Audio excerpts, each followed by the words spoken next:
So I would like to narrate 3 instances of 3 different years with the same question that was asked to me: what do you want? Many of you who would have had the good fortune of getting an interview with Swami would have had this question: what do you want? Tell me, what do you want? One of the most difficult questions to answer. It was in February 1996. I was doing my MSc. Bhagwan had spent the first 5 years very beautifully ignoring me. Right? It's the bounce look. Do you know the bounce look? Right? He looks to the person on the right, looks to the person on the left, and he bounces above you. So that was my experience for the first 5 years. We used to have a joke telling that, once in a year, or a few times in a year, we used to get a chance to go and sit front, either the birthday or something else. And the boys used to joke, hey, you take your iCard and go, man, because Swami may ask you, are you a student? Because that was the way that we never had any direct relationship with Bhagwan. All of a sudden, in Feb, I think Swami decided, okay, let's pick up this rock and let's see what carving work I can do with that. So he picked up this rock from amongst all the rocks, and he called me inside for the first time in 5 years to carry a basin of laddus. I went inside the interview room after 5 years of stay in the Prashanti Nilayam. For the first time I entered inside that kitchen and brought out a big basket of laddus. And as I was coming out, Bhagwan, who had picked us up from outside, he also came inside the interview room. He said, you pass on that basin to him, and kiche se usko de do. And I gave the basin to somebody else, and Bhagwan said, come here. I went close to him, I knelt down, and the first question Swami asked is, what do you want? What do you ask? What do you answer to a question like that? What do you want? You smile like that, right? I told Swami, nothing, Swami. What do you want? Swami, I want only you, Swami. Hey, that is all enough. Tell me, what do you want? I was entering the last phase of my student life. I was about to finish my MSc in a month's time, and there was this fear inside that I will have to go out to the outside world. And I didn't want to go out, so I had applied for my MBA so that I can live for 2 more years. So that's how it comes to 7. So I wanted to stay for 2 more years. I had applied for MBA, but I was not sure whether I'd get MBA or not. So this was there in the back of my head. So even though I was telling, I want only you, Swami, and nothing, Swami, etc., there was a monkey mind chattering, MBA. So when Swami really pushed me, I told, okay, now that Swami is insisting so much, I should ask. I told Swami, MBA is here. Swami, I want MBA. Swami held my neck, literally held my neck. He held the collar like this and pushed me outside the door. He told, Jao, go and ask the Vice Chancellor. That's not my department. So I immediately somersaulted backflipped to my original answer. Swami, nothing, Swami, I want only you, Swami. And within that time, I had already, and I remember one of my classmates, he later on telling me, hey man, it was just 30 seconds and you were already crying. Right? So welcome to the world of Sai. Swami always gives this example that you come to Mount Meru Parvatam in Indian mythology is the wish-fulfilling mountain. You come to Meru Parvatam, you come to that wish-fulfilling mountain and you come and ask for coffee powder. Right? You can ask anything in the world, and what do you ask for? Coffee podi. So I wish to give the example. So what is it that we need to ask for? That was the first lesson that I learned from Swami. What do you want? A few months passed. I had the good fortune of going to Kodaikanal with Bhagwan. It was one of the most beautiful experiences to live with the Lord in His own house, to tiptoe up the stairs because we know that Swami is sleeping and only a thin wall is separating you from God. The amount of silence there is in Sai Shruti, in Bhagwan's residence, we suddenly realize how much noise there is in our lives. How much we can do without the noise. There is so much of peace that you suddenly become aware of when you are staying with the Divine Master. So all of us, around 35 of us, were there in that small room. But there was a hushed silence. The beauty of silence at the lotus feet of Bhagwan becomes so apparent when you are in close proximity, when you are living in the physical presence of the Divine Master. And Bhagwan would come, hey, yesterday, who was the one who made a thudding noise when he climbed up the stairs? Right? And Swami would tell the exact time. And Bhagwan would say, see, the day we came, the day we landed in Kodaikanal, Swami said, see, tomorrow you all come very late, so tomorrow nobody should get up till 7 o'clock.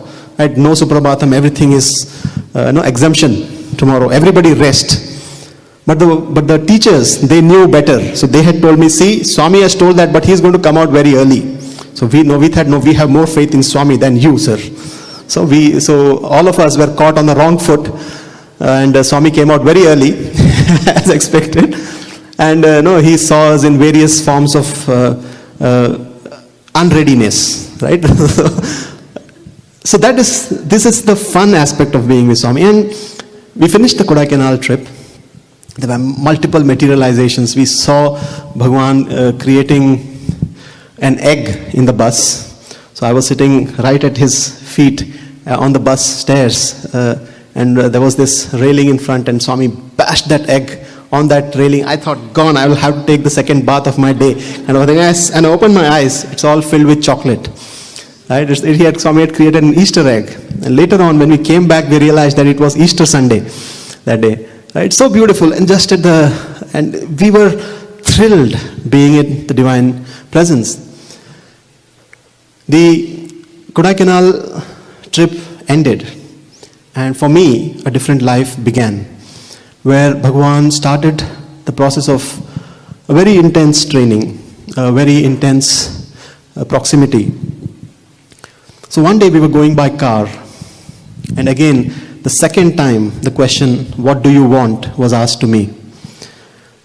So that was the first or the second time that I was sitting in the car, and Bhagwan took us out, Bhagwan went out for a drive, and you would have heard this, and I have narrated this many times. Bhagwan, who was sitting in his seat, he turned to me and said, no, it was the other way around. He was on that side. He turned to me and asked, what do you want? What do you want to see? I was confused. I didn't know what to answer. Swami, what do you want to see? Do you want to see Rama? Do you want to see Krishna? Which form do you want to see? The tube light, which was blinking, it suddenly came on fully. Oh my God, this is my opportunity. From one side, with great force, the passages I had read about Dr. Hislop, where he says that he had seen the blue form of Lord Krishna, that came with a solid force telling it, this is your chance, man. Ask. From the other side, the calmness, I am sitting next to God, I am sitting next to Swami, next to the most beautiful form. What other form do I want to see? So I told Swami, I don't want to see anything else. I want to see only Swami. Hey, that is different, sir. What form do you want to see? Rama dekhta hai, Krishna dekhta hai. Do you want to see Rama? Do you want to see Krishna? I told, no, Swami. Do you want to see Narsimha Avtara? Absolutely not, Swami. Very clear, absolutely not, Swami. Do you want to see old man? Says the old man. I said, no, Swami, I want to see only Swami. Hey, why do you make Swami ask so many times? Itne baar pooch sakta hai, Swami? Why do you make me ask so many times? Tell me, what do you want to see? So there was this problem, like if I cannot show favoritism to another avatar, right, in front of one avatar. So I came out of this conundrum by giving out a brilliant reply, telling her, Swami, I want to see Vishwarupa Darshan.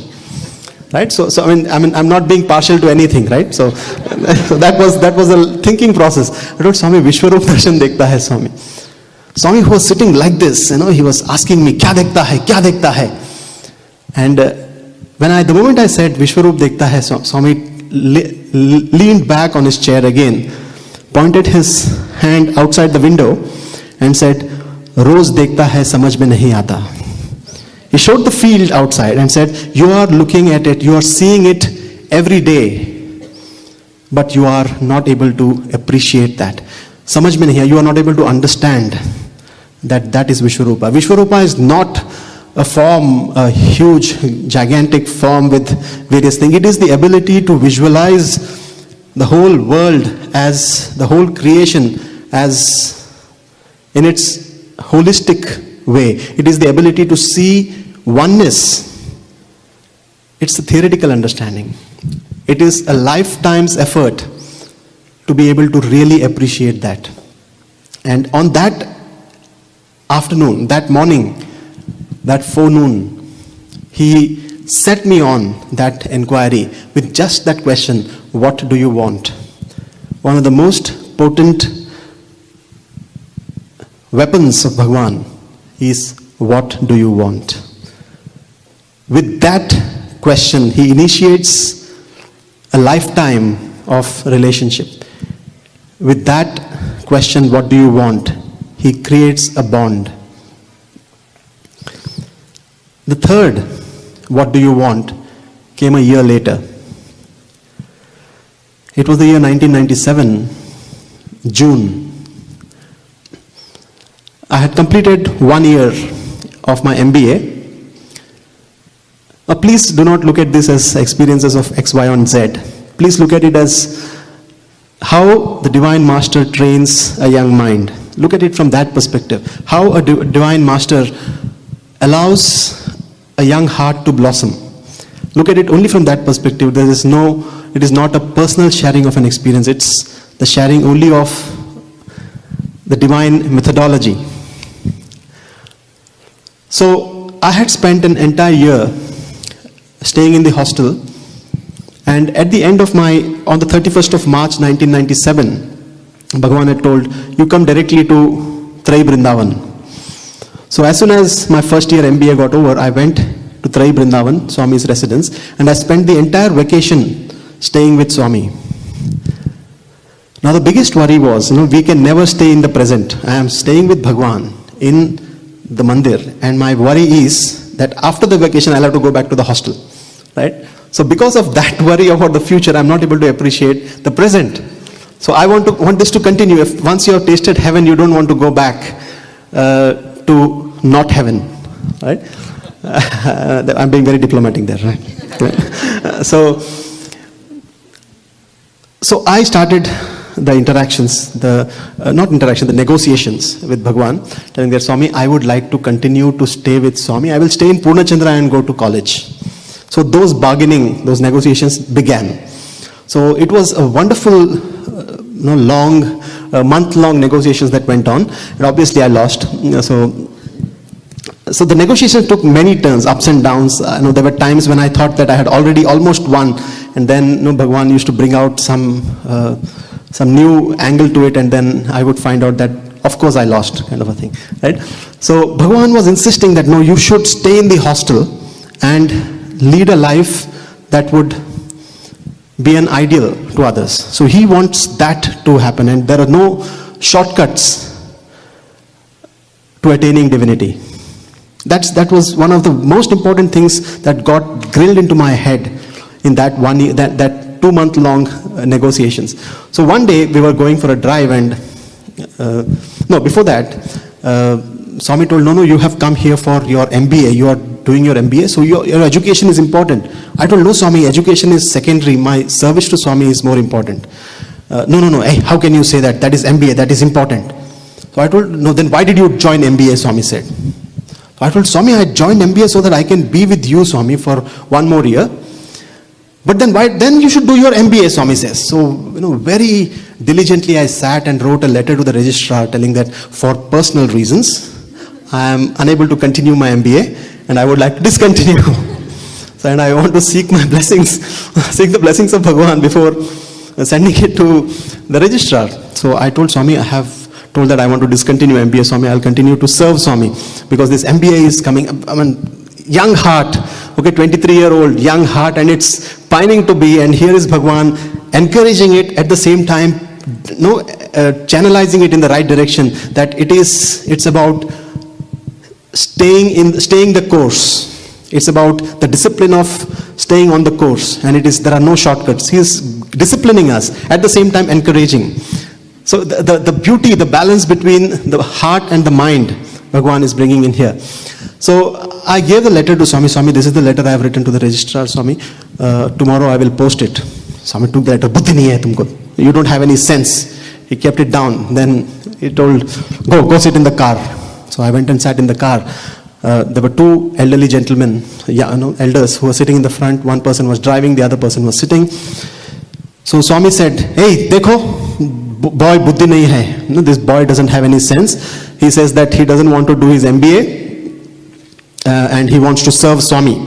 The person who was driving, who was sitting on the passenger seat in front, he said, Swami, it's good, Swami. Service is more important. I thought, yes, I've won it, kind of a thing, right? I've got a vote, extra vote. The person on the other side, he actually punched the other gentleman. He told, hey, no, Swami, MBA is important, Swami. So it was like Swami was giving me a look like that. See, even I have got a vote. So that was how the negotiations went. The time approached when it was the 14th of June, I remember, because on the 15th we traveled back to Parthi. And I knew that it was all lost. It was a lost cause. I'll have to go to the hostel the next day. And I was in, the agony in the heart was inexplicable. You cannot even describe, indescribable. So Bhagavan, obviously, needless to say, senses the agony of a pining heart. And Swami says, go sit in the car. And then he asks, what do you want, Bangaru? I'm unable to speak. I was unable to speak. I said, Swami, I don't want to go. Very softly, this is a conversation going on in the back seat. I don't want to go, Swami. And Swami, at that moment, decides to make fun of me. And he says, hey, aaj Satyajith bahut down hai. And I felt so bad, I felt so offended. Telling that here I am and you're playing with me, Swami. I don't want to go, Swami. And I started sobbing. The thing that Bhagavan did then is something that I can never forget. Swami was tapping on my hands. Stay in the hostel, Bangaru. Lead a good life.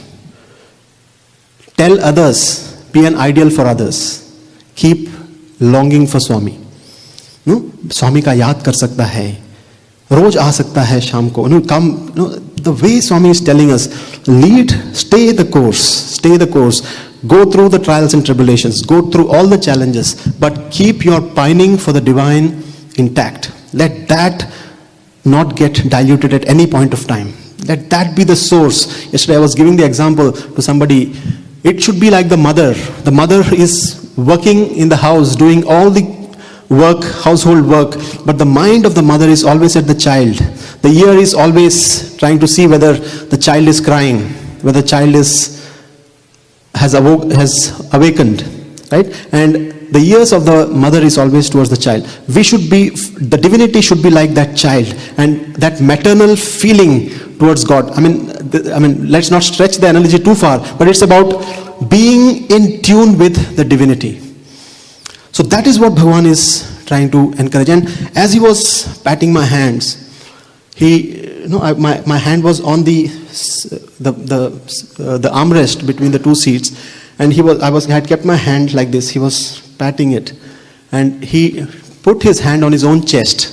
He did like that, and again patted back.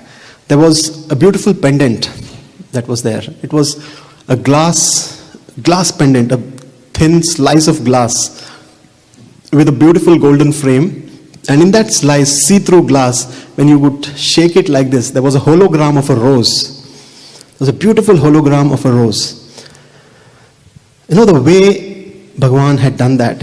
He's talking about the Hridaya Pushpam. He just put it like that, telling that keep God close to your heart. I still have that whenever I look at that incident. It is about keeping that emotional bond with God intact. To keep that bhakti bhava.